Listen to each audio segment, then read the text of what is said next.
भारतीय राज्यघटनेचे शिल्पकार भारतरत्न डॉक्टर बाबासाहेब आंबेडकर यांना मानवंदना अर्पित करतो. आजच्या मेट्रो भवनच्या उद्घाटन प्रसंगी मंचावर उपस्थित असलेल्या राज्याच्या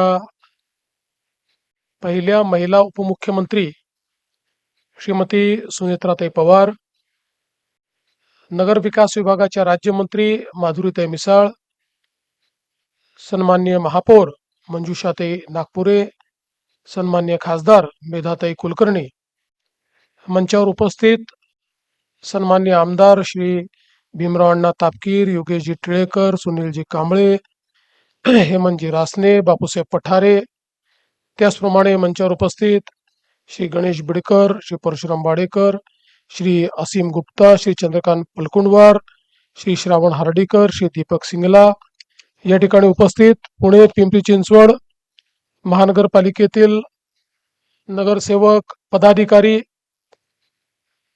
आपल्या महामेट्रोचे सर्व पदाधिकारी आणि उपस्थित सर्व भगिनी आणि बंधूंनो, आज अतिशय आनंदाची गोष्ट आहे की आपली मेट्रो त्याला या मेट्रो भवनच्या रूपाने एक घर मिळालेलं आहे. आणि आताच श्रावण हार्डीकर यांनी सांगितलं की आमच्या घरात आल्याचा आनंद आम्हाला आहे. ते ज्यावेळेस सांगत होते त्यावेळेस मला ते गाणं एकदम असं वाटत होतं की असे हार्डीकर फिरतायत, दो दीवाने एक शहर में, रात में और दोपहर में, आबोदाना ढूंढता हो और आशियाना ढूंढता हो. तसा आशियाना आता हार्डीकरांना मिळालेला असल्यामुळे मी त्यांचं आणि मेट्रोच्या संपूर्ण टीमचं अतिशय मनापासून अभिनंदन करतो. आपली पुण्याची मेट्रो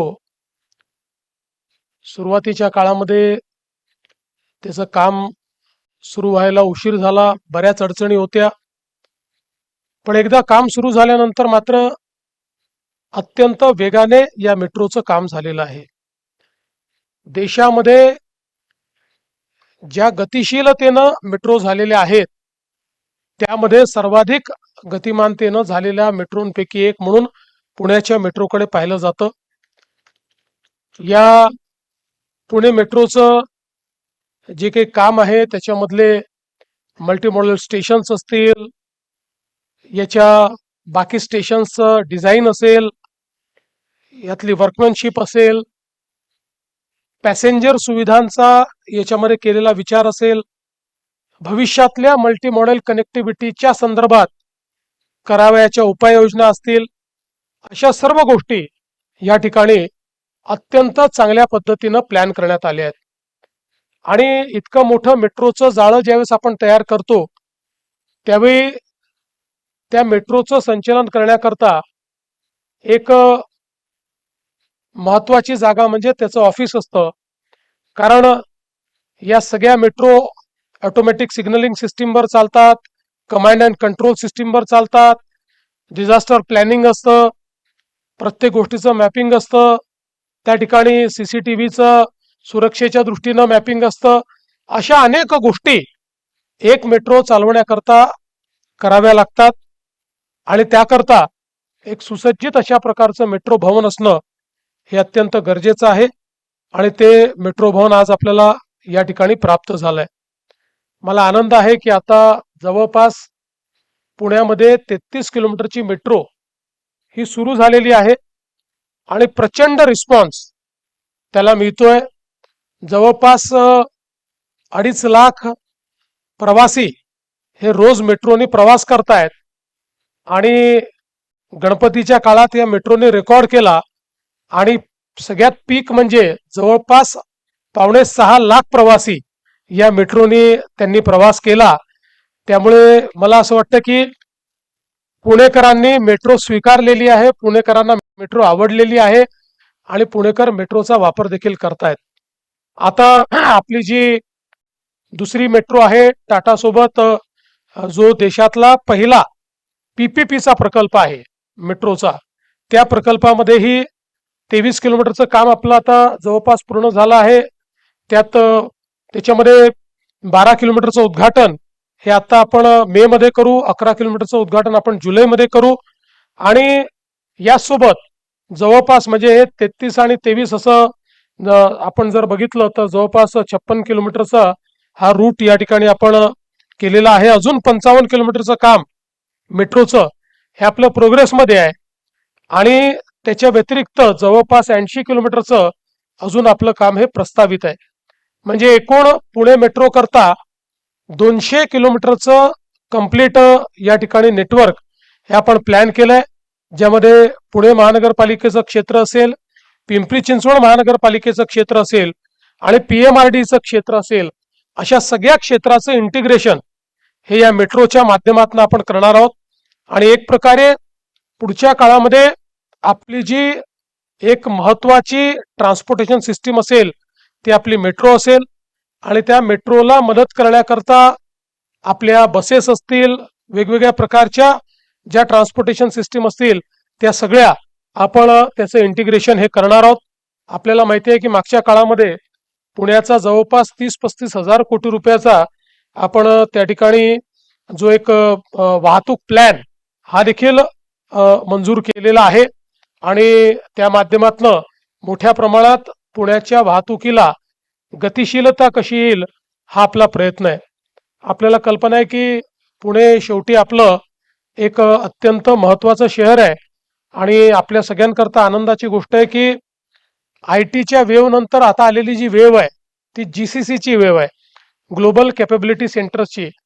आणि सगळे असं म्हणतात की पुढच्या काळात भारत हा ग्लोबल कॅपेबिलिटी सेंटरचा एक हब या रूपानं नावारूपाला येईल. आणि म्हणूनच महाराष्ट्र हे पहिलं राज्य आहे की ज्या राज्याने GCCची पॉलिसी तयार केली. आणि त्या पॉलिसीचा परिणाम असा आहे की देशामध्ये मागच्या वर्षी सर्वात जास्त GCC स्पेस ही पुण्यामध्ये तयार झाली. आणि पुणे आता GCC हबकडे वाटचाल करत आहे. आणि विशेषतः GCCच्या माध्यमातून मोठ्या प्रमाणात हाय पेड जॉब्स याची निर्मिती ही होताना आपल्याला पाहायला मिळते आहे. आणि म्हणून अशा या सगळ्या परिस्थितीमध्ये वाहतूक ही अत्यंत महत्वाची आहे. सुलभतेनं वाहतूक करता आली पाहिजे या दृष्टीनं ही सगळं प्लॅनिंग आपण केलेलं आहे. याच्यासोबत पुण्याकरता टनेल्सचं प्लॅनिंग आपण केलेलं आहे. पुढच्या काळामध्ये जसं मी नेहमी सांगतो की जमिनीवरती, आकाशामध्ये आणि पाताल लोक असं तिन्ही प्रकारे आपण पुण्याचं प्लॅनिंग केलं असल्यामुळे पुण्याला एक मला असं वाटतं की वाहतुकीच्या दृष्टीनं कोंडी रहित शहर आणि ज्याला आपण सस्टेनेबल एक सिटी म्हणू शकतो, प्रदूषण ज्याच्यामध्ये कमी आहे, अशा प्रकारचं शहर करण्याचा आपला सगळ्यांचा प्रयत्न आहे. आणि त्या दृष्टीने आपण वेगाने ती वाटचाल करतोय. मी श्रावण हर्डीकर आणि आपले अप्पर मुख्य सचिव असीम गुप्ता यांना सांगेन की आता हे जे 200 किलोमीटरचं आपण एकूण नेटवर्क प्लॅन केलेलं आहे याचं संपूर्ण प्लॅनिंग हे आताच आपण केलं पाहिजे. याचे सगळे DPR आपण एकत्रित तयार केले पाहिजे. कारण पुणे हे एक असं शहर आहे की ज्याच्या अर्बनायझेशनचा रेट हा इतर शहरांपेक्षा अत्यंत गतिमान आहे. आणि म्हणून आपण याच्यामध्ये खूप जास्त टप्प्याटप्प्याने काम करू शकू अशी पुण्याची परिस्थिती नाही. बऱ्यापैकी टप्पे आपल्याला एकत्रित करून आणि हे सगळं काम आपल्याला हाती घ्यावं लागेल. त्याकरता आवश्यक तो रिसोर्स ॲडिक्वसी प्लॅनही आपण करू. कारण त्याकरता मला माहिती आहे की आपल्याला मोठ्या प्रमाणात निधी जो आहे तो देखील त्याच्याकरता आपल्याला लागेल. पण त्याचीही व्यवस्था ही आपण निश्चितपणे करू. आणि त्या दृष्टीने आपण प्लॅन करावा. आणि पुण्याकरता हे 200 किलोमीटरचं कंप्लीट नेटवर्क एकत्रित प्लॅन करावं. याच्यामध्ये काही मिसिंग लिंक्स देखील आहेत, त्या मिसिंग लिंक्सचा देखील विचार करावा.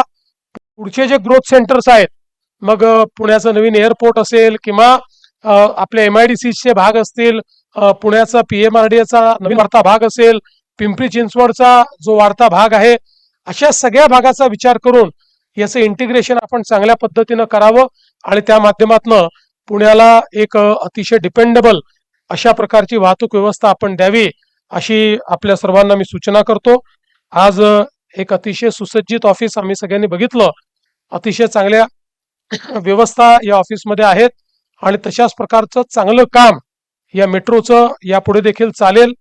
आणि आता चांगलं ऑफिस मिळाल्यामुळे मेट्रोच्या बांधकामाची गती देखील वाढेल असा मला विश्वास आहे. त्यामुळे या ऑफिसच्या जे काही प्रत्यंतर आहे ते गतीमध्ये दिसलं तर आम्हाला जास्त आनंद होईल.